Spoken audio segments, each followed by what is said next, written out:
हम लोग philosophical perspectives of education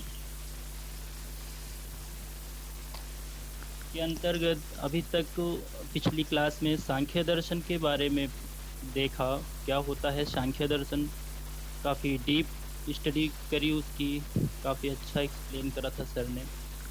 उसी की श्रृंखला में आज की क्लास में हम लोग योग दर्शन के बारे में बात करेंगे और देखेंगे कि योग दर्शन किस प्रकार से अ, योग को प्रतिस्थापित करता है और अष्टांग योग की उसमें कैसे चर्चा होती है। इन सारी चीज़ों को हम अगली स्लाइड के माध्यम से देखते हैं कि योग दर्शन में हम लोगों को क्या क्या पढ़ना है। योग दर्शन में सबसे पहले हम लोग योग दर्शन का अर्थ क्या होता है और उसकी उपयोगिता क्या है ये देखेंगे। महर्षि पतंजलि का जीवन परिचय देखेंगे यहाँ पे, क्योंकि महर्षि पतंजलि को ही योग दर्शन का प्रणेता माना जाता है। उनके बारे में थोड़ा बहुत जानकारी रखना नितांत आवश्यक हो जाएगा यहाँ पे। इसके बाद हम लोग योग दर्शन की तत्व मीमांसा की बात करेंगे, योग दर्शन की ज्ञान एवं तर्क मीमांसा की बात करेंगे, मूल्य और आचार्य मीमांसा की बात करेंगे। इसके बाद पूरा जो तत्व मीमांसा, ज्ञान मीमांसा और आचार मीमांसा से जो कंक्लूजन निकलेगा, उसके आधार पर हम योग दर्शन की परिभाषा को देखेंगे क्या होती है, योग दर्शन का सिद्धांत क्या है, किन सिद्धांतों पर काम करता है उसको देखेंगे। योग दर्शन और शिक्षा किस प्रकार से वहाँ पे डिफाइन की गई है ये देखेंगे। योग दर्शन और शिक्षा के उद्देश्य को पढ़ेंगे, शिक्षा की पाठ्यचर्या को पढ़ेंगे, शिक्षण विधियाँ और अनुशासन, योग दर्शन और शिक्षक की भूमिका क्या है, योग दर्शन और शिक्षार्थी को कैसा बिहेव करना चाहिए और विद्यालय कैसे होने चाहिए योग के लिए, और योग का वैश्वीकरण जो हुआ है, ग्लोबलाइजेशन हुआ है, उसके बारे में देखेंगे और तत्पश्चात उसका मूल्यांकन करेंगे और जहाँ से हमने स्रोत लिए हैं वो आप लोगों को दिखाएंगे। तो आइए सबसे पहले हम लोग बात करते हैं योग दर्शन का अर्थ क्या होता है। तो सबसे पहले हम देखते हैं कि जो हमारा योग दर्शन है, अभी आवाज़ क्लियर आ रही है आप लोगों को? यस सर, आपकी आवाज़ क्लियर आ रही सर। Okay okay. तो अभी हम लोग देखते हैं कि योग दर्शन जो है वो उसका सामान्य अर्थ के बारे में समझते हैं। पहली बात तो हम योग दर्शन जो हमारा है वो 6 प्रमुख आस्तिक दर्शनों में से एक है, और वो 6 दर्शन कौन कौन से हैं उसके बारे में देखते हैं। एग्जाम में कभी कभी डायरेक्ट यहीं से पूछता है कि ये दर्शन किसका है, तो हम यहाँ से इसको क्लियर कर सकते हैं। जैसे महर्षि गौतम का न्याय दर्शन हो गया, महर्षि कणाद का वैशेषिक दर्शन, कपिल मुनि का सांख्य दर्शन जो कि हम लोगों ने बहुत अच्छे से पढ़ा है इसको भी, महर्षि जैमिनी का पूर्व मीमांसा, महर्षि बादरायण का उत्तर मीमांसा। और अभी हम योग दर्शन की चर्चा करेंगे जिसको महर्षि पतंजलि ने दिया है। तो हम इसके अगले पॉइंट पे बात करते हैं कि योग दर्शन के प्रणेता महर्षि पतंजलि को माना जाता है। योग दर्शन इन्हीं के द्वारा प्रतिपादित किया गया। योग दर्शन का सबसे जो प्रामाणिक ग्रंथ मिलता है वो योग सूत्र करके मिलता है, उसके बारे में हम आगे चर्चा करेंगे। योग दर्शन सांख्य दर्शन का व्यवहारिक रूप है, यानी कि सांख्य दर्शन में जो हमको सैद्धांतिक चीज़ें बताई गई हैं वही हम यहाँ पर व्यवहार के रूप में यूज़ करते हैं उसका, और देखते हैं कि उसके रिजल्ट्स क्या होते हैं। इसके बाद महर्षि पतंजलि योग सूत्र दर्शन का प्रथम प्रामाणिक ग्रंथ है, जो कि पहले बता चुके हैं हम आपको। योग दर्शन में महर्षि पतंजलि ने मोक्ष प्राप्ति हेतु अष्टांग योग का मार्ग अपनाया है।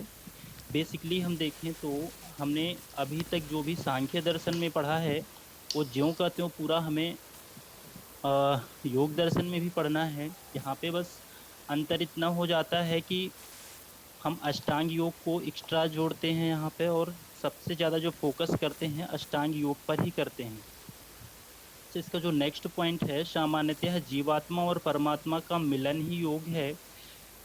सामान्यतः होता क्या है कि सांख्य दर्शन भी मानता है कि प्रकृति और पुरुष का योग से ही सृष्टि का निर्माण होता है, और योग दर्शन भी उनकी इस बात को ज्यों का त्यों स्वीकार करता है, लेकिन यहाँ पर ईश्वर जैसे तत्व को मान्यता दी गई है। पतंजलि के योग सूत्र को 195 सूत्र हैं, यानी कि पतंजलि का जो योग सूत्र है जिसमें हम अष्टांगिक योग की बात करेंगे, 195 सूत्र हैं उसमें, और उसमें चार विभि विभक्त पाद हैं, यानी कि उसके चार स्टेप हैं। अब हम यहाँ पर देखेंगे कि वो चारों स्टेप कौन कौन से हैं। पतंजलि योग सूत्र के 195 सूत्र और चार स्टेप के बारे में बात करता है। चारों स्टेप के बारे में हम देखेंगे। पहला जो है वो समाधि पाद है, दूसरा साधन पाद है, तीसरा विभूति पाद और चौथा कैवल्य पाद। क्रमशः डिवाइड किया गया है। 195 सूत्र टोटल हैं, तो समाधि पाद के 51 सूत्र, साधना पाद के 55, विभूति के 55 और कैवल्य के 34। इस तरह से टोटल 195 सूत्र इसमें समाहित किए गए हैं। तो हम थोड़ा सा इसका देख लेते हैं कि समाधि पाद क्या होता है। इसमें यह बताया जाता है कि योग के उद्देश्य और लक्षण क्या हैं, और उसको किस प्रकार से उसकी साधना की जाती है, यानी कि योग का उद्देश्य, हम क्यों योग करते हैं, और उसके लक्षण, और उसको हम किस प्रकार से अपने दैनिक जीवन में उपयोग करते हैं। दूसरा जो साधन पाद है, इसमें क्लेश, कर्म विषाग और कर्म फल आदि का विवेचन करता है। अच्छा, सांख्य दर्शन में जो बात करता है वो कहता है कि जब मोक्ष व्यक्ति को तब मिलता है जब वो अपने सारे कर्मों का फल इसी मृत्यु लोक में भोग चुका होता है, यानी उसके कर्म फल जब शून्य हो जाते हैं तब आत्मा और परमात्मा का मिलन होता है और मोक्ष की प्राप्ति हो जाती है। तो यहाँ पे जो क्लेश आया हुआ है साधन पाद में, क्लेश को योग दर्शन में 5 क्लेश बताए गए हैं। उसमें से है अविद्या, अस्मिता, राग, द्वेष और अभिनिवेश। उसके बाद जो तीसरा है वो है विभूतिपाद। विभूतिपाद में क्या बताया गया है कि योग के अंग क्या हैं। सबसे पहले योग के अंग क्या हैं, वही अष्टांगिक योग की फिर बात करता है। उसका परिणाम क्या होता है, अष्टांगिक योग करने से क्या परिणाम निकलेगा, और उसके द्वारा सिद्धियों की प्राप्ति कैसे होती है। जब तक हम अष्टांग योग के सारे स्टेप को फॉलो नहीं करते हैं तब तक सिद्धि की प्राप्ति नहीं होती है। उसका लास्ट स्टेप समाधि होती है। जब हम समाधि को प्राप्त कर लेते हैं तभी हमें सिद्धियों की प्राप्ति होती है। इसका जो नेक्स्ट है कैवल्यपाद। कैवल्यपाद का अर्थ मोक्ष की विवेचन से लिया गया है, यानी कि इसमें योग दर्शन में कैसे मोक्ष की प्राप्ति होती है। वही बताया कि जब व्यक्ति इस भौतिकवादी संसार को छोड़कर अपना ध्यान ईश्वर में लगाए और उसको भौतिक संसार से कोई मतलब नहीं होता, तो वहाँ पर उसको मोक्ष की प्राप्ति माना जाता है, यानी उसके जो जीवात्मा है उसको जीवन मरण से मुक्ति मिल जाती है। इस तरह से योग दर्शन के 195 सूत्र और 4 पाद हुए। उसके बाद महर्षि पतंजलि के जीवन परिचय के बारे में बात करेंगे। आप लोगों को स्लाइड में महर्षि पतंजलि का ये फोटो दिख रहा होगा। इसमें आप देख सकते हैं कि इनकी हड्डियां किस तरह से दिख रही हैं।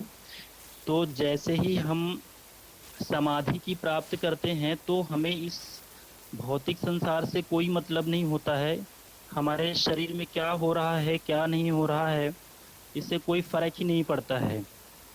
तो इस तरह से हम महर्षि पतंजलि के जीवन परिचय के बारे में बात करेंगे। तो सबसे पहला इसमें जो पॉइंट आता है, महर्षि पतंजलि जन्म के समय को लेकर काफ़ी विवाद रहता है। इनके जन्म के समय को स्थिर नहीं माना जाता है। फिर भी जो है कुछ वैज्ञानिकों का कुछ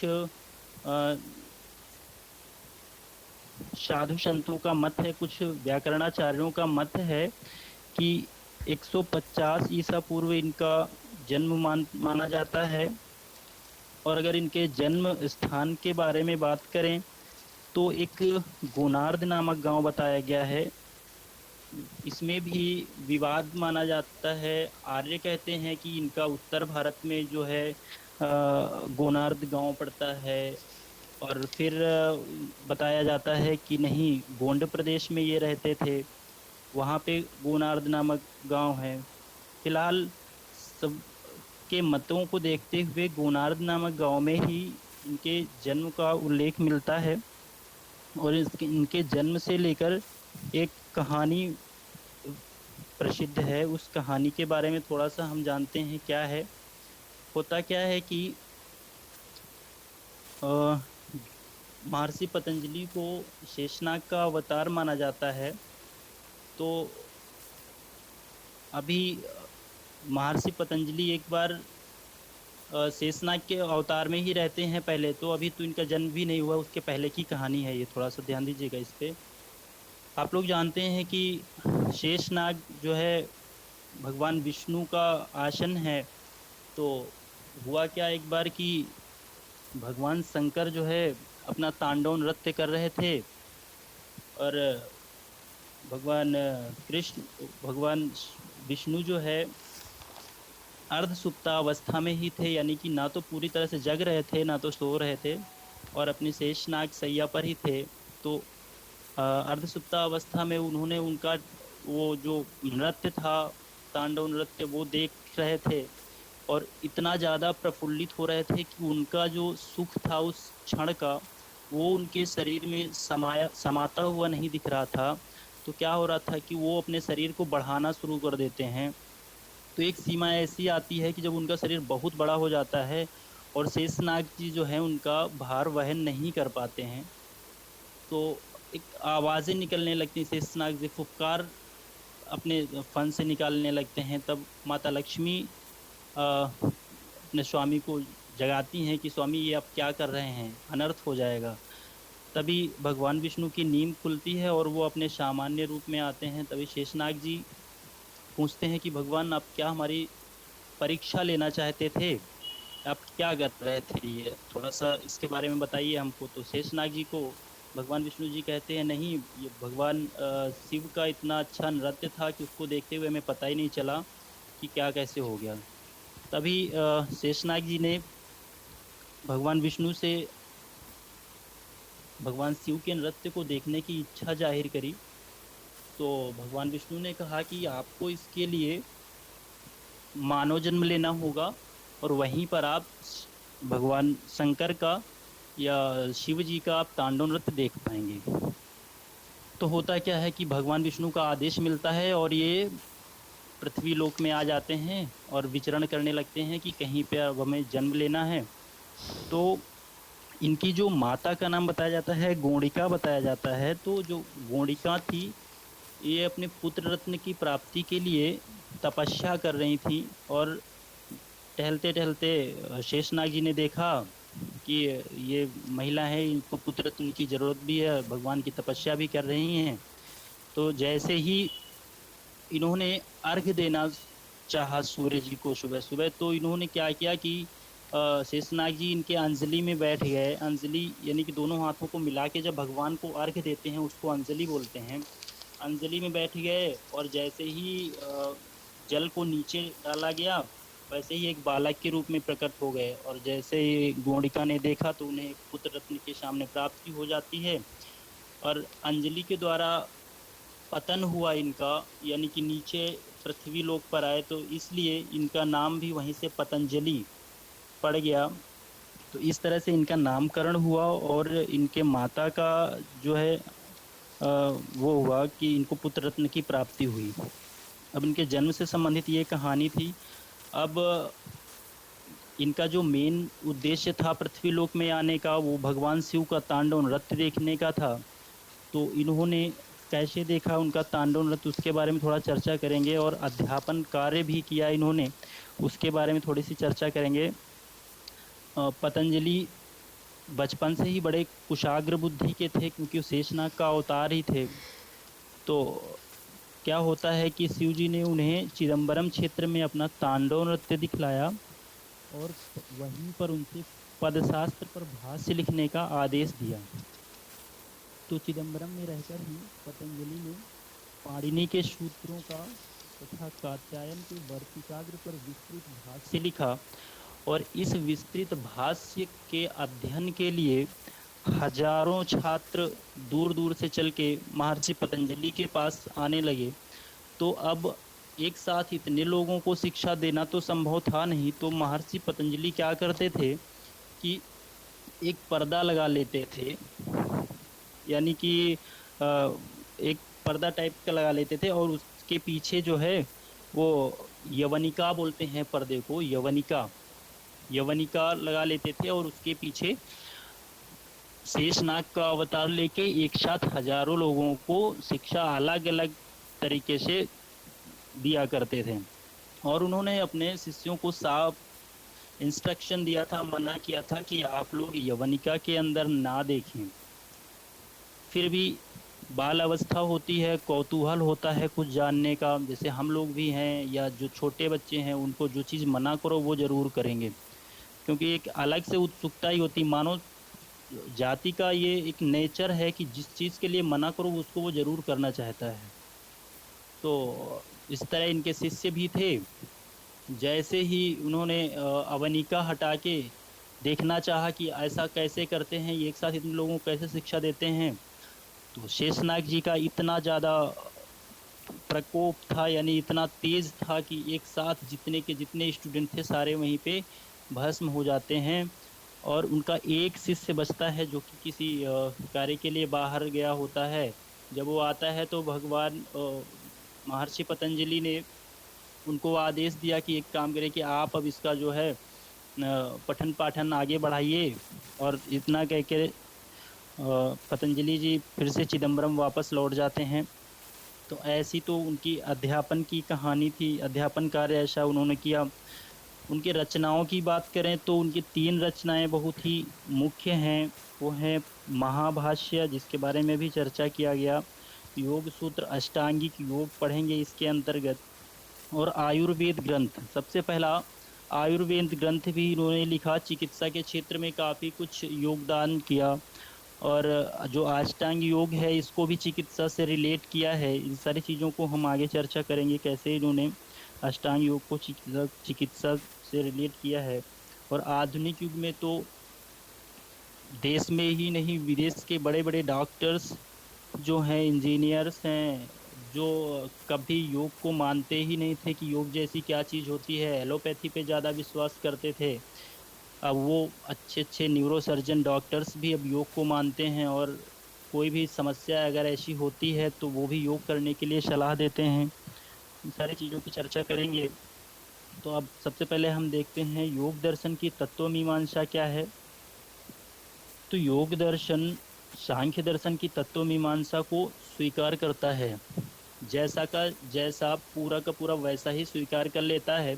योग सांख्य दर्शन ने कहा कि सृष्टि का निर्माण दो तत्वों से मिलके हुई है, दो मुख्य तत्वों से। अदरवाइज तो 25 तत्वों की बात करी है, दो मुख्य तत्वों से मिलके रचना हुई है, वो है प्रकृति और पुरुष। प्रकृति को वहाँ पर जड़ बताया गया है और पुरुष को चेतन बताया गया है। सांख्य दर्शन में ये कहा गया है कि ना तो पुरुष के बगैर प्रकृति पूर्ण है और ना ही प्रकृति के बगैर पुरुष पूर्ण है, यानी कि एक दूसरे के पूरक हैं। अब योग दर्शन में क्या होता है कि एक तत्व और जोड़ा जाता है, वो है ईश्वर। योग दर्शन मानता है कि चलो ठीक है, सृष्टि का निर्माण पुरुष और प्रकृति के मेल से होता है, लेकिन इसका एक संरक्षक होता है, इसको एक बनाने वाले हैं, वो हैं ईश्वर। ईश्वर जैसे तत्व को और ऐड कर देता है। इसका जो नेक्स्ट पॉइंट है वो कहता है योग दर्शन ही सृष्टि का निर्माण प्रकृति और पुरुष के योग से मानती है, परंतु सांख्य दर्शन के विपरीत ईश्वर सत्ता पर विश्वास करता है। पॉइंट हम डिस्कस कर चुके हैं। योग दर्शन में तीन प्रमुख तत्व एवं कुल 26 तत्व स्वीकार किए गए हैं। योग दर्शन में तीन प्रमुख तत्व और कुल 26 तत्व स्वीकार किए गए हैं। हम क्रमशः 26 तत्वों के बारे में चर्चा करेंगे। और एक जैसा कि सांख्य दर्शन में हो ही चुका है, तो हम उसका विस्तृत ना करके 26 तत्व कौन कौन से हैं हम उनको देख लेते हैं। इसमें जो मेन तीन तत्व हैं वो तो प्रकृति, पुरुष, पुरुष अर्थात आत्मा, और ईश्वर हैं। बाकी जो 26 तत्व की बात करता है उनको हम देखते हैं। पहला क्या है इसमें, प्रकृति। दूसरा तत्व है बुद्धि, तीसरा है आत्मचेतना। इसके बाद हम 5 ज्ञानेंद्रियों की बात करते हैं। जैसा कि ज्ञानेंद्रियां आप लोगों को पता ही हैं, आँख, नाक, कान, जिह्वा और त्वचा होते हैं। 5 कर्मेंद्रियों की बात करते हैं, हाथ, पैर, मुख और मल और जननांग होते हैं। और 5 महाभूत की बात करते हैं, इसमें आकाश, पृथ्वी, जल, वायु और अग्नि। 5 तमन्नाओं की बात करते हैं, शब्द, स्पर्श, रूप, रस और गंध। जो यहाँ पर 5 महाभूत की बात करी गई है, अष्टांग योग में इसका बहुत ही उल्लेख है। कहा भी गया है कि मनुष्य का जो शरीर है वो 5 तत्वों से मिलकर बना हुआ है। क्षितिजल, पावक, गगन, समीरा, 5 तत्व से बना शरीर, ऐसा कुछ कहते हैं। तो वही ये 5 तत्व हैं, आकाश, पृथ्वी, जल, वायु और अग्नि। इसकी हम आगे चर्चा करेंगे। और इसका जो अभी तक हमारे 24 तत्व हुए हैं, 25वां जो हमारा तत्व है आत्मा अर्थात पुरुष। जैसा कि सांख्य दर्शन में पुरुष बोला गया, पुरुष को ही यहाँ पर आत्मा कहते हैं या पुरुष तत्व कह सकते हो। और जो 26वां तत्व यहाँ पर ऐड किया गया है वो है ईश्वर। ईश्वर की यहाँ पर सत्ता को स्वीकारा गया है। जैसा कि इसमें नेक्स्ट जो पॉइंट है वो है, योग दर्शन के अनुसार ईश्वर सृष्टि का निमित्त कारण है। यानी कि ईश्वर सृष्टि का निमित्त कारण, यानी कि उसको बनाने वाला है, और प्रकृति और पुरुष उसके अपादान कारक आधारभूत साधन है। यानी कि ईश्वर जो है, सर्वोपरि सत्ता ईश्वर की है। ईश्वर ही पुरुष और सृष्टि का संयोग करता है, तभी हमारे सृष्टि का निर्माण होता है। योग ईश्वर को सर्वशक्तिमान मानता है। योग ईश्वर को सर्वशक्तिमान यानी कि मानता है कि ईश्वर की ही सत्ता है जो कि सृष्टि का निर्माण हुआ है। योग दर्शन के अनुसार आत्मा शरीर में रहता है। योग दर्शन कहता है कि जो आत्मा है वो तो शरीर में रहता है, और आत्मा एक नहीं है, अनेक है, जो कि अनेक शरीर में अलग अलग रहते हैं। ईश्वर सब में रहता है। ईश्वर जो है सब में रहता है, और ईश्वर भोग से अलग है, आत्मा भोगता है। आत्मा क्या करता है, कर्म फल का भोग करता है, और ईश्वर जो है वो भोग से अलग है, वो बस केवल सृष्टि का करता है। योग दर्शन की ज्ञान एवं तर्क मीमांसा के बारे में बात करते हैं। इसके अंतर्गत हम पहला देखते हैं कि योग दर्शन की ज्ञान मीमांसा भी सांख्य दर्शन पर आधारित है। योग दर्शन की जो ज्ञान मीमांसा है वो भी सांख्य दर्शन की ज्ञान मीमांसा को स्वीकार करती है। योग भी वस्तु जगत के ज्ञान के लिए बाह्य उपकरणों, इंद्रियों और आंतरिक उपकरण मन, अहंकार और बुद्धि को आवश्यक मानता है। योग भी कहता है कि यदि हमें सिद्धि की प्राप्ति करना है, मोक्ष की प्राप्ति करना है, तो हमें क्या करना होगा, यानी कि बाह्य उपकरण यानी इंद्रियों पर कंट्रोल करना होगा, और आंतरिक उपकरण मन, अहंकार और बुद्धि भी कंट्रोल करना होगा। तभी हम योग की अंतिम सीढ़ी समाधि की प्राप्त कर सकते हैं। इसके बाद अगला पॉइंट इसका है, योग क्रिया के अंतिम चरण समाधि की स्थिति में आत्मा का परमात्मा से योग हो जाता है, अर्थात मोक्ष की प्राप्ति हो जाती है।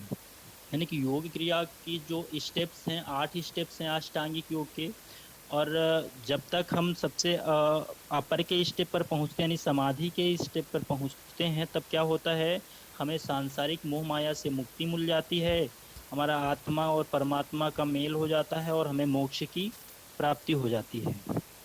इस तरह से हमारा तर्क एवं ज्ञान मीमांसा कंप्लीट होता है। हम योग दर्शन की आचार मीमांसा की बात करते हैं। योग दर्शन के आचार मीमांसा में पतंजलि के अनुसार योग का अर्थ चित्त वृत्तियों का निरोध है। पतंजलि ने कहा कि योग का जो अर्थ है वो चित्त वृत्तियों का निरोध है। यानी कि हमारे आत्मा में जो, यानी हमारे मानव शरीर में जो वृत्तियां हैं, वृत्तियां क्या होती हैं इसको थोड़ा सा देखते हैं। यानी कि जो वासना है बुरे काम को करना है, क्रोध है, आकांक्षा है किसी चीज़ को अधिक से अधिक पाने की, या लालच कह सकते हो, तो ये सारी हमारी वृत्तियां हैं। जब हम इन वृत्तियों को त्याग देते हैं तो हम योग को प्राप्त कर लेते हैं। इसका जो नेक्स्ट है, पतंजलि ने योग दर्शन की मूल्य एवं आचार मीमांसा को समझने के लिए अष्टांग योग को बताया है। अ, बहुत ज़्यादा फोकस किया है पतंजलि ने अष्टांग योग को। अष्टांग योग को पतंजलि ही नहीं, जबकि गौतम बुद्ध भी मानते हैं, उनका भी अष्टांगिक मार्ग है, वो यहाँ पे अष्टांगिक योग ही है लगभग। तो इस पर अब पतंजलि ने अष्टांगिक योग पर बहुत ज़्यादा फोकस किया है। तो अब हम लोग इसके मूल्य एवं आचार्य मीमांसा के अंतर्गत पतंजलि के अष्टांगिक योग का विधिवत अध्ययन करेंगे। देखते हैं इसका अष्टांगिक योग में क्या है। महर्षि पतंजलि को अष्टांग योग का जनक माना जाता है। यानी कि जो अष्टांग योग है, योग सूत्र, योग सूत्र के अंतर्गत अष्टांग योग आता है, और उसके जो जनक हैं महर्षि पतंजलि माने जाते हैं। हमने बताया भी आपको कि योग सूत्र में इन्होंने 195 सूत्र और 4 पादों में उसकी रचना किया है। अष्टांग योग को राजयोग के नाम से भी जाना जाता है। यानी कि योग है, अब योग के भी प्रकार हैं, तब तो यहाँ पे इसको राजयोग के नाम से जाना जाता है। अब योग के 4 प्रकार बताए गए हैं, उसको हम देखते हैं कौन कौन से हैं। पहला हमारा योग है मंत्र योग, दूसरा है लय योग, तीसरा है हठ योग, और चौथा है राजयोग। अगर हम बात करें मंत्र योग की, तो इसमें मंत्रों के द्वारा सिद्धियां प्राप्त की जाती हैं, तो ये मंत्र योग हो गया, जो कि आज के युग में तो संभव नहीं है, क्योंकि हमारी मातृभाषा संस्कृत है। हिंदी, संस्कृत, यानी कि संस्कृत पे बहुत ज़्यादा हम लोग जोर नहीं देते हैं। मातृभाषा तो हिंदी है, लेकिन वो संस्कृत से ही निकल के आई है, और संस्कृत पे हम लोग बहुत ज़्यादा ध्यान नहीं देते हैं। तो मंत्र योग का तो अभी कुछ है नहीं। लय योग में क्या करते हैं कि दैनिक क्रियाओं को करते हुए सदैव ईश्वर का ध्यान रखना ही लय योग कहलाता है। लय योग में क्या है कि आप जो भी भौतिक चीज़ें कर रहे हैं आप करते रहिए, उसमें कोई दिक्कत नहीं है, लेकिन किसी चीज़ की अति नहीं होनी चाहिए। वहाँ पे लय लय योग को बताता है। और हठ योग में क्या है कि विभिन्न मुद्राओं एवं आसनों, प्राणायाम के अभ्यास से शरीर को निर्मल बनाना तथा मन को एकाग्र करना ही हठ योग के अंतर्गत आता है। यानी कि विभिन्न आसन, अभी हम यहाँ पर आसनों के बारे में चर्चा करेंगे, प्राणायाम को भी चर्चा करेंगे, तो इन सारी चीज़ों की चर्चा हो जाएगी यहाँ पर। तो इसके बाद जो आता है राजयोग, तो राजयोग में यम नियम आसन, यानी कि जितना भी हमारा अष्टांगिक योग है, इसको हम राजयोग के अंतर्गत चर्चा करते हैं। इसीलिए कहा गया है कि अष्टांग योग को राजयोग के नाम से भी जाना जाता है। योग शरीर, मन तथा चेतना तीनों के विकास का समन्वित रूप है। योग केवल शरीर का ही नहीं, बल्कि मन और चेतना, चेतना यानी कि चित्त वृत्ति का से चेतना निकलती है, उसका भी विकास का समन्वित रूप है। यानी कि योग से हमारे शरीर, मन और चेतना तीनों का विकास होता है। अष्टांग योग को मुख्यतया हम 2 भागों में बांटते हैं, बहिरंग और अंतरंग। बहिरंग में हमारे आते हैं यम नियम आसन, प्राणायाम और प्रत्याहार। इसको हम बहिरंग में क्यों रखते हैं, क्योंकि ये लगभग कोई भी व्यक्ति अगर करना चाहे तो यम नियम आसन, प्राणायाम और प्रत्याहार को कर सकते हैं। अंतरंग, और ये शारीरिक माध्यम से ही होते हैं। और अंतरंग क्या है कि मतलब कि ये शरीर के अंदर की चीज़ें हैं, और ये सारे लोग नहीं कर सकते हैं। इसको एक सिद्ध पुरुष ही, या कह सकते हैं कि जो इस दुनिया से ज़्यादा मतलब ना रखता हो, सांसारिक भौतिक जीवन से मतलब ना रखता हो, वही इन सारी चीज़ों को कर सकते हैं। तो अंतरंग साधन में हमारा धारणा, ध्यान और समाधि आता है, इसकी हम चर्चा करेंगे। आइए देखते हैं कि एक साथ देख लेते हैं हम कि अष्टांग योग के जो आठों पाद हैं उनके बारे में। तो इसमें जो सबसे पहला है यम है, यानी कि यम का मतलब क्या है, बुरे काम को छोड़ना। नियम क्या है, अष्टांग योग ने कुछ नियम बनाए हैं, उनको हमें फॉलो करना होता है। यानी कि नियम क्या है, वो बुरे काम को छोड़ के अच्छे काम में लगना।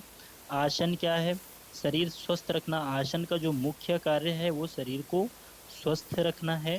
प्राणायाम, श्वासों पर संयम, यानी कि सांसों का जो आरोह अवरोह है उस पर ध्यान दिया जाता है यहाँ पे। प्रत्याहार, अपने दोषों को दूर करना। यहाँ पर होता है धारणा में क्या होता है, चित्त को ध्येय में लगाना। यदि चित्त ध्येय में लग जाता है तो वही ध्यान हो जाता है। और ध्यान की जो जब ध्यान हमारा स्थिर हो जाता है तो वही जो हमारा अगला स्टेप है समाधि बन जाता है। तो यहाँ पर धारणा, ध्यान और समाधि तीनों एक दूसरे से कनेक्ट होते हैं तो सभी कनेक्ट। लेकिन यदि हम स्वस्थ रहने के लिए यम नियम आसन और प्राणायाम को ही करते हैं, इतने ही 4 स्टेप तक करते हैं, तब भी हमारा शरीर और मन स्वस्थ रहता है, हम बुरे कर्मों से दूर रहते हैं। हम अगला देखते हैं, योग दर्शन के बहिरंग साधन की बात करें, यम की बात करें हम, तो यम का अर्थ होता है मन वचन और कर्म का संयम। यानी कि मन से हम किसी के बारे में बुरा ना सोचें, वचन से यानी किसी को हम भला बुरा ना कहें, और जो हमारे कर्म हो हमें उन पर संयम करना चाहिए, ध्यान देना चाहिए कि हमसे कोई गलत कर्म ना हो जाए। यानी कि जैसे किसी को हिंसा करना, किसी को मारना पीटना या गाली गलौज करना, ऐसा कुछ ना हो। मन वचन और कर्म पर संयम पाने के लिए पतंजलि ने पंच महाव्रत का पालन करना आवश्यक बताया है। यहाँ पर पतंजलि ने पंच महाव्रत बताए हैं कि अगर हम इन पंच महाव्रतों का पालन करते हैं तो हम क्या है कि हमारा जो मन वचन और कर्म है वो इन तरह से कुरीतियों से दूर रहेंगे। तो पंच महाव्रतों की हम बात करते हैं तो उसमें जो पहला है वो है सत्य, अहिंसा, अस्तेय, अपरिग्रह, ब्रह्मचर्य। तो हम इसे बहुत ज़्यादा डिटेल में ना बताते हुए थोड़ा सा बताना चाहेंगे, और इसको देखिएगा कि अगर हम सत्य की बात करें, पंचमहाव्रत में सत्य की बात करें तो सत्य को बताया गया है कि हमें सदैव सत्य बोलना चाहिए, सत्य का साथ देना चाहिए, असत्य को नहीं स्वीकार करना चाहिए। यदि हम सत्य को स्वीकार करते हैं तो हमें यम का जो हमारा पहला पंचमहाव्रत है उसको हम सफल बनाएंगे। और दूसरा है इसमें अहिंसा। अहिंसा का मतलब है कि हिंसा ना करना, किसी को अपनी वाणी के द्वारा हिंसा ना करना, अपने कर्म के द्वारा हिंसा ना करना। अगर ये हम इनसे दूर रहते हैं तो वो अहिंसा के स्तर अंतर्गत आता है। अस्तेय हम बात करते हैं अस्तेय की, तो अस्तेय का मतलब है कि हमें ईमानदार रहना चाहिए दूसरों के प्रति, चोरी नहीं करना चाहिए। अस्तेय का जो शाब्दिक अर्थ है चोरी नहीं करना चाहिए। हम क्या देखते हैं कि समाज में थोड़े बहुत पैसों के लिए लोग घटतौली का काम शुरू कर देते हैं। दुकान में जाओ तो कम तौल के दे देता है, झूठ बोलते रहते हैं, है ना। तो इन सारी चीज़ों से दूर रहना चाहिए। अस्तेय हो गया। अपरिग्रह क्या है कि परिग्रह के लिए कि हमें जितने में हमारा जीवन यापन हो जाए हमें उतनी ही चीज़ों का उपभोग करना चाहिए। लेकिन हमारे यहाँ क्या है कि हम इच्छाएं बहुत ज़्यादा होती हैं। अगर हमारे पास एक है तो हम 10 की चाह रखते हैं, है ना। कबीरदास जी ने कहा भी है कि साईं इतना दीजिए जामे कुटुंब समाए, मैं भी भूखा न रहूं साधु न भूखा जाए। बस ऐसे प्रवृत्ति के लोग बहुत ही कम मिलते हैं। पंच महाव्रती में इसका भी जिक्र किया गया है। इसका अगला जो है ब्रह्मचर्य। ब्रह्मचर्य की अगर बात करें तो इसका जो शाब्दिक अर्थ लगाया जाता है वो वासना से परे लगाया जाता है कि यानी जो काम क्रिया से, काम लोभ से दूर रहता है तो उसको हम ब्रह्मचर्य के अंतर्गत रखते हैं। लेकिन यदि हम ब्रह्मचर्य का संधि विच्छेद करें तो उसमें आता है ब्रह्म प्लस आचारी, ब्रह्मचारी। ब्रह्मचारी का यदि हम संधि विच्छेद ब्रह्म प्रत आचार्य आता है तो ब्रह्म का जो तात्पर्य है उच्चतर सत्ता से है, यानी कि ईश्वर से होता है। और आचार्य का है अनुकरण करने वाला, यानी कि जो ईश्वर के द्वारा बनाए गए सत्ता नियमों का आचरण करता है वो क्या है, ब्रह्मचारी है। ये तो इसका शाब्दिक अर्थ हो जाता है।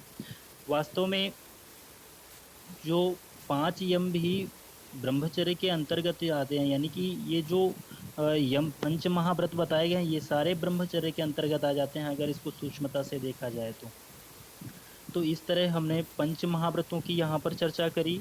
इसके बाद यम के जो प्रकार हैं इसको आप फिगर के माध्यम से भी समझ सकते हैं। नेक्स्ट आता है नियम।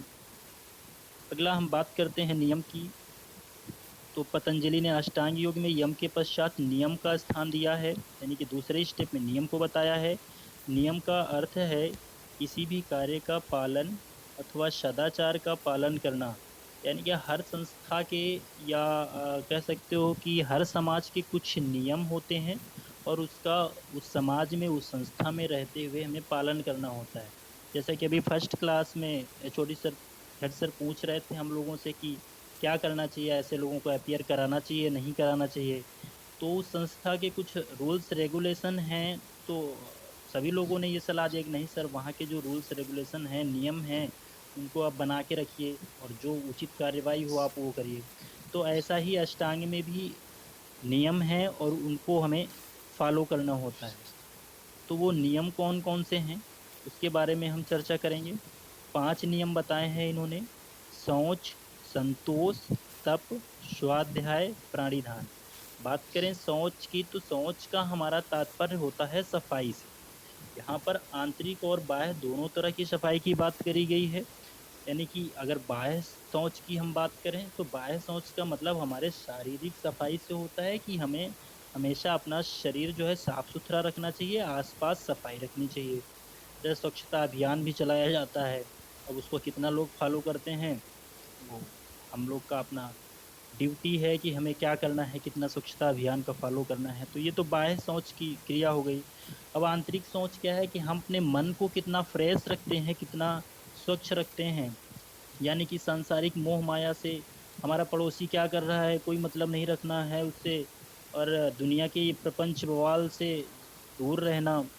तो ये सारी चीज़ें हमारा आंतरिक सोच के अंतर्गत आता है, हमें इसको फॉलो करना होता है। दूसरा है संतोष।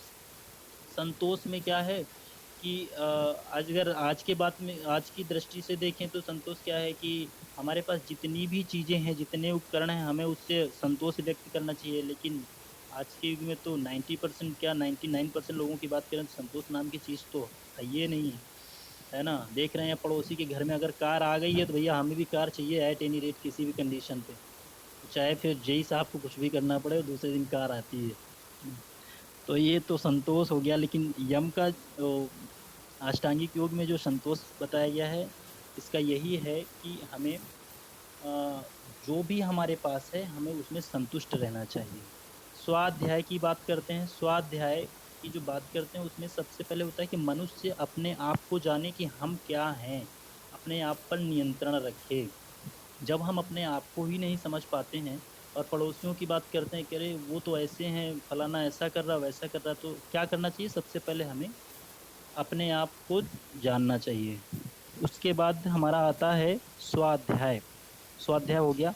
प्राणिधान। प्राणिधान की हम बात करते हैं तो प्राणिधान में ईश्वर प्राणिधान की बात करते हैं। यानी कि ईश्वर प्राणिधान 5वां नियम है। ईश्वर का अभिप्राय उच्चतर सत्ता तथा प्राणिधान का तात्पर्य है उसमें विश्वास।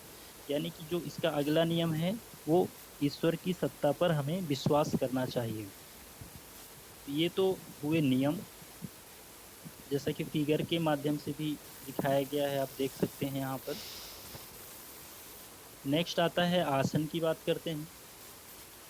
अब पतंजलि ने योग सूत्र में जो तीसरा क्रम बताया है आसन का बताया है। अब हम आसन को देखते हैं कि पतंजलि ने कहा के अनुसार स्थिर सुखमासनम, एक उन्होंने लिखा है कि स्थिर सुखमासनम अर्थात सुखपूर्वक स्थिर होकर बैठने की स्थिति को आसन कहते हैं। यानी कि हम जिस स्थिति में बिना हिले डुले एक आध घंटा अगर बैठें तो वो हमारा क्या होता है? आसन होता है, जिससे हमारे शरीर को आराम मिलता है। आसन से तात्पर्य वह स्थिति जिसमें देर तक चिंतन मनन की क्रिया किया जा सके और प्राणायाम, प्रत्याहार, धारणा, ध्यान, समाधि जैसी क्रिया की जा सके। अब जब आसन की बात करते हैं तो इसके बाद के जितने भी स्टेप हैं उनको करने के लिए हमें आसन के ज्ञान की आवश्यकता होनी चाहिए कि हमें यदि प्राणायाम करना है, कौन सा प्राणायाम करना है, किस आसन पर बैठ कर करना है, धारणा करनी, ध्यान लगाना है तो किस आसन पर बैठ के लगाना है, कि हमारे शरीर को ज़्यादा कष्ट भी ना हो और हमारा ध्यान धारणा की जो प्रक्रिया है वो भी कंप्लीट हो जाए। तो ये सब आसन के बारे में देखते हैं। व्यक्ति के शरीर और मन का गहरा संबंध होता है, वो आसन के माध्यम से ही व्यक्ति के मन और शरीर का जो संबंध है उसको संतुलित बनाया जा सकता है। अब योगासन देखो तमाम तरह के इसमें दिखाए गए हैं। कुछ मुख्य योगासन हैं, उनकी हम यहाँ पर चर्चा करते हैं। जैसे पहला है पद्मासन। अब इसकी अगर क्रियाविधि बताएंगे तो बहुत लंबा हो जाएगा, इसलिए आसन के नाम आप सुन लीजिए और इनसे लाभ क्या होते हैं बस वो आप देख लीजिए। कि पद्मासन, पद्मासन की बात करें तो पद्मासन कैसे होता है? जमीन पर बैठकर बाएं पैर की एक एड़ी को दाईं जांघ पर, फिर दाएं पैर की एक एड़ी को बाईं जांघ पर इस प्रकार रखते हैं कि एड़ियां नाभि के पास आपस में मिल जाएं। इस क्रिया में मेरुदंड को सीधा रखा जाता है। साथ ही सामने देखते हुए हाथों को ज्ञान मुद्रा में रखा जाता है। अच्छा, जितने भी आसन करते हैं वहां पर हम मोस्टली क्या करते हैं, ज्ञान मुद्रा में ही रहते हैं। और जो इसके लाभ हैं वो देख लीजिए। आज यह आसन भजन पूजन के लिए उत्तम माना जाता है। आप देखते होंगे कि जब पुजारी मंदिर में पूजा करते हैं तो पद्मासन में ही बैठते हैं, या हम पूजा करने जाते हैं एक आध घंटे अगर कहीं बैठना भी होता है तो हम पद्मासन पे ही बैठते हैं। या कोई पहले की स्कूलों में जैसे होता था कि टाट पल्ली पे बैठना होता था, बोरियों पे बैठना होता था, फिर भी वहाँ पे भी पद्मासन की ही बात होती थी। इसमें क्या होता है कि काफ़ी देर तक हम लोग एक ही आसन पर बैठ सकते हैं। और इसके लाभ क्या है? इस आसन की सहायता से मन एकाग्र किया जा सकता है। जांग व पिंडली को इस आसन से बल मिलता है। कब्ज की शिकायत भी इससे दूर हो जाती है। महिलाओं के लिए यह आसन विशेष उपयोगी है। अब हम इसकी क्रिया, अगला जो आसन बताएंगे उसकी क्रिया विधि की चर्चा ना करते हुए सीधे उसके बेनिफिट्स क्या हैं वो आप लोग देखिए। अब सिद्धासन की बात करते हैं। अगला है सिद्धासन का जो लाभ है, इस आसन के अभ्यास से ब्रह्मचर्य की सिद्धि होती है। सिद्धासन से यह आसन भजन पूजा तथा पाठ करने में भी लाभप्रद है। अगला है ब्रजासन। कोई भी धर्म हो और या कोई भी सभ्यता हो तो वो आसन को जरूर मानती है। जैसे मुस्लिम धर्म में ही ले लीजिए, जब हम नमाज 5 वक्त की वो लोग अदा करते हैं तो उनका कहीं ना कहीं योग से या आसन से ही वो होता है। जब वो लोग नमाज अदा करते हैं तब आपने देखा हो वज्रासन का वो लोग भी प्रयोग करते हैं। और इससे वज्रासन से लाभ देखिएगा, खाना खाने के लगभग 10-15 मिनट बाद तो सारे आसन करने चाहिए, इसमें कोई वो नहीं है। पैर के जोड़ों, स्नायुओं, पेशियों लचीलापन आता है। पैरों के दर्द दूर हो जाते हैं। गठिया रोग, अर्थराइटिस रोग में लाभकारी होता है कौन सा? वज्रासन।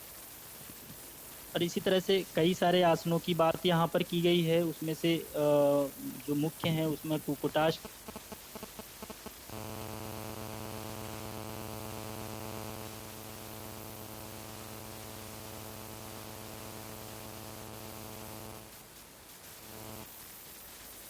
तो हमें ये क्रिया करके अपनी थकान को दूर कर लेनी चाहिए। ये हम लोगों के लिए बहुत ही आवश्यक है, क्योंकि हमारा शरीर है थकता तो ही है। तो काफ़ी रिलीफ मिलता है। आप लोग भी करके देखिएगा। इसकी हम पूरी क्रिया विधि आपको बताएंगे शवासन की।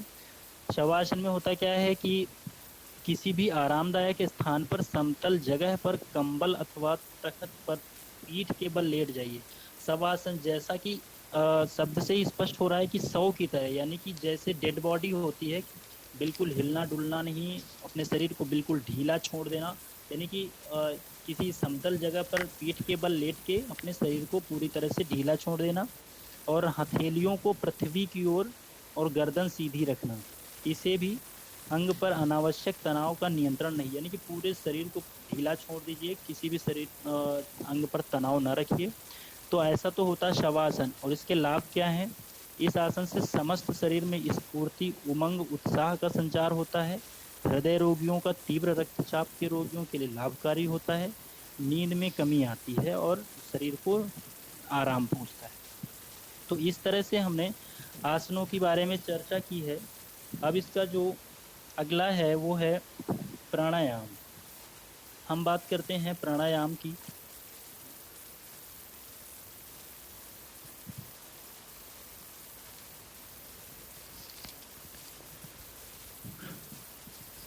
प्राणायाम की चर्चा करते हैं। तो इसमें जो पहला है, प्राणायाम का जो शाब्दिक अर्थ है, प्राण प्लस आयाम शब्दों से मिलकर बना है, जिसका अर्थ है प्राणों का विस्तार, अर्थात प्राणवायु पर नियंत्रण स्थापित करना। यानी कि जो हमारा प्राणवायु है, यानी कि जो हम सांस ले रहे हैं, उसका आरोह अवरोह क्या है, उस पर ध्यान केंद्रित करना, यही हमारे प्राणायाम के अंतर्गत बताया जाता है। उसको हम कैसे करते हैं देखते हैं। प्राणायाम से शरीर और मन दोनों स्वस्थ एवं पवित्र हो जाते हैं। यानी कि जो सांस के आरोह अवरोह को हम शुद्ध कर लेंगे तो हमारे मन की भी जो अशुद्धि है वो दूर हो जाती है। प्राणायाम के प्रमुख अंग बताए गए हैं, 3 अंग बताए गए हैं, पूरक, कुंभक और रेचक। प्राणायाम में जब हम पूरक की स्थिति मतलब जब हम सांस को अंदर ले जाते हैं और जब सांस को अंदर करते हैं तो हमेशा नथुना से करना चाहिए। नथुना से ही सांस को अंदर करना चाहिए, और जो आयाम है प्राणवायु का उस पर विशेष ध्यान देना चाहिए। यानी कि बहुत ज़्यादा तेजी से नहीं कि अचानक से सांस को ऊपर खींच लिया। तो जो सांस खींचने का आयाम है उस पर ध्यान देना चाहिए। और जो पूरक की स्थिति है उसमें हम क्या करते हैं, श्वास को नथुना के माध्यम से खींचते हैं और केंद्रित करते हैं। दूसरा है इसका कुंभक। अब जितनी देर तक हम अपने दिमाग में या श्वास को केंद्रित करते हैं तो वो जो स्थिति है वो कुंभक की है। रेचक क्या है, हम जब पुनः उस सांस को बाहर निकालते हैं, नहीं प्राणवायु को बाहर निकालते हैं, तो वो रेचक की स्थिति होती है। इस तरह से हमारी पूरक, कुंभक और रेचक का विशेष ध्यान रखा जाता है प्राणायाम की क्रिया करते समय। सर अभी टाइम को देखते हुए वाइंड अप करें यहाँ कि आगे कंटिन्यू करें इसको? कंटिन्यू कीजिए, अभी एक और पॉइंट हो सकता है। अच्छा अच्छा। अभी लिंक तो तो प्राणायाम के, जी सर, अभी लिंक तो आई नहीं होगी नेक्स्ट क्लास की। पता नहीं, पता नहीं। ओके, लिंक आ जाए तो बोल देना, वही पॉइंट कर देते हैं। थोड़ी देर और अभी नहीं आई है। जी जी जी। तो प्राणायाम का यहाँ पे हम इस फिगर को देखते हैं, और इससे पहले कुछ मुख्य प्राणायाम हैं उनके बारे में हम चर्चा कर लेते हैं। और उससे भी पहले, प्राणायाम को करने से पहले बंध को जानना आवश्यक है। बंध क्या होते हैं कि प्राणायाम की जब हम मुद्रा करते हैं तो किसी न किसी बंध के माध्यम से ही करते हैं। इसलिए 4 तरह के बंध बताए गए हैं। पहला है मूल बंध, दूसरा है जालंधर बंध, तीसरा है उड्डयन बंध, चौथा है महाबंध। हम बात करते हैं मूल बंध की। तो सिद्धासन या पद्मासन में सीधे बैठकर, अब यहाँ पर हम जो भी प्राणायाम करेंगे तो उसमें सिद्धासन और पद्मासन का बहुत ज़्यादा प्रयोग करते हैं। अधिकतर इसी आसन का ही प्रयोग करके हम प्राणायाम करते हैं। तो मूल बंध में क्या करते हैं कि सिद्धासन या पद्मासन में सीधे बैठकर गुदा भाग और मुतेंद्रिय को ऊपर की ओर खींचना मूल बंध कहलाता है। और इसमें क्या होता है कि यह बंध वीर्य को ऊर्ध्वगामी बनाकर ब्रह्मचर्य पालन में अति महत्वपूर्ण भूमिका निभाता है। यानी कि मूल बंध क्या है कि वो ब्रह्मचर्य पालन में अति महत्वपूर्ण भूमिका निभाता है। इसका जो नेक्स्ट है जालंधर बंध। जालंधर बंध के बारे में देखते हैं क्या है। पद्मासन और सिद्धासन में सीधे बैठकर श्वास अंदर भर लेने के बाद दोनों हाथ घुटनों पर टिकाकर ठोंडी यानी कि गले के नीचे जो छोटी सी हड्डी निकली होती है, नहीं सॉरी, जो हमारी वो चिन्ह होती है वही ठोंडी बोला है यहाँ पे। ठोंडी को नीचे की ओर झुकाते हुए कंठकूप में लगाना। कंठकूप मतलब गर्दन में जो छोटी सी हड्डी निकली होती है उसको कंठकूप, अर्थात गले के पास वाले त्रिकोणाकार गड्ढे लगाकर जालंधर बंध कहलाता है। यह बंध कंठ को मधुर व सुरीला बनाता है तथा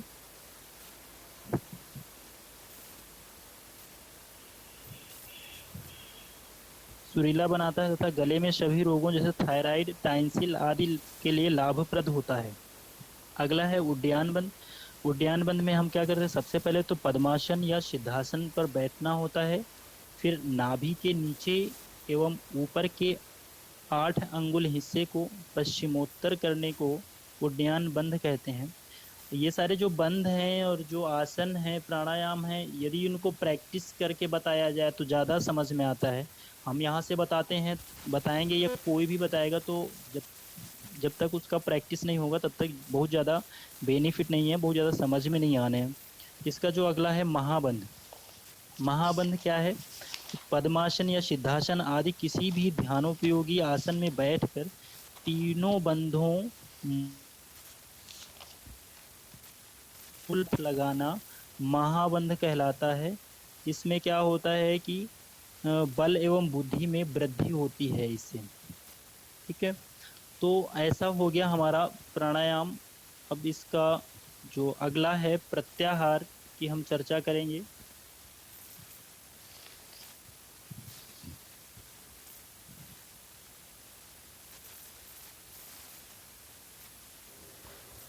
प्रत्याहार का जो सामान्य अर्थ है, इंद्रियों को बाह्य विषयों से हटाकर मन के अधीन करना। यानी कि जो हमारी इंद्रियां इधर उधर भौतिक वासनाओं में, भौतिक जगत में विचरण कर रही हैं, उनको हम कहाँ से, बाह्य विषयों से यानी कि भौतिकता से हटाकर उसको हम एक एक जगह पर यानी कि क्या करना, एक जगह पर समाहित करना या कंट्रोल करना इंद्रियों को प्रत्याहार कहलाता है। इंद्रियों के अपने अलग अलग विषय हैं जिनको वे आहार के रूप में ग्रहण करती हैं और व्यक्ति सुख दुख की अनुभूति करता है। हम जब जिस सुख दुख की अनुभूति करते हैं वो इंद्रियों के माध्यम से ही करते हैं। जब हमारी इंद्रियां ज़्यादा सक्रिय होती हैं तो हमें सुख दुख की या भौतिकता की अनुभूति होती है। उसके बाद हम देखते हैं कि जैसे ही हमारी इंद्रियों को कंट्रोल करते हैं हम अपनी इंद्रियों को, तो हमें सुख दुख से, भौतिक जीवन से अपने आप को बिल्कुल अलग पाते हैं और मोक्ष की तरफ आगे बढ़ते हैं। जब इंद्रियां अपने आहार रूपी विषयों के विपरीत अंतर्मुखी हो जाती हैं तो उसे ही प्रत्याहार कहते हैं। यानी कि जब इंद्रियां अपने आहार रूपी विषयों के विपरीत हो जाती हैं, यानी कि इंद्रियां अपना आहार छोड़ देती हैं और स्वयं को कंट्रोल कर लेती हैं, तो हम उस स्थिति में क्या करते हैं, प्रत्याहार को प्राप्त हो जाते हैं। जैसे एक एग्जाम्पल लिया गया है कि कछुआ अपने अंगों को खींच लेता है और स्थिति को साधक भी प्रत्याहार अवस्था में करता है। जैसे देखा गया है ना कि कछुआ है, कछुआ जब चलता रहता है और उसको जो लगता है कि नहीं कोई खतरा आ रहा है या किसी प्रकार की कोई समस्या है, तो अपने आप को अपने कवच के अंदर समेट लेता है। ऐसा ही बताया गया है साधक के रूप में कि साधक क्या करता है कि अपनी इंद्रियों को अपने अंदर समाहित कर लेता है और इंद्रियों को भौतिक जगत से परे कर देता है, यानी कि अपने अंदर सब समेट लेता है और चंचलता वहाँ समाप्त हो जाती है। ऐसा हम प्रत्याहार के बारे में जानकारी रखते हैं। इसके बाद जो इसका अगला स्टेप है वो है अंतरंग साधन के अंतर्गत आता है। आई थिंक सर यहाँ से वाइंड अप करना चाहिए और करेंगे। हाँ ओके ठीक है, नहीं सर कर लीजिए। तो क्लास आज हम लोगों ने योग अष्टांगिक योग के बारे में, अंतरंग के बारे में अध्ययन कर चुके, बहिरंग के बारे में अध्ययन कर चुके हैं। हम अगली क्लास में अंतरंग साधन के बारे में अध्ययन करेंगे और इसके आगे का बचा हुआ पार्ट को कंटिन्यू करेंगे। Thank you class. हाँ okay, thank you sir. Thank you sir. Thank you thank you okay. Sir. आप लोग थैंक भी, थैंक यू सर। आप सभी लोग भी वेलकम वेलकम। इसको पढ़ लीजिएगा, काफ़ी इम्पोर्टेंट है ये अष्टांगिक योग। Thank you sir. ओके ठीक है, आप लोग लीव कर सकते हो क्लास। सर हमारी अटेंडेंस लगा दीजिएगा सर, ब्रह्मदेव।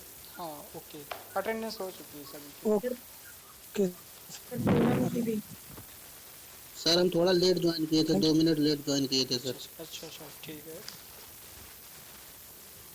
लगा देंगे सर सभी की। पूनम की भी लगा दीजिएगा। हाँ ठीक है।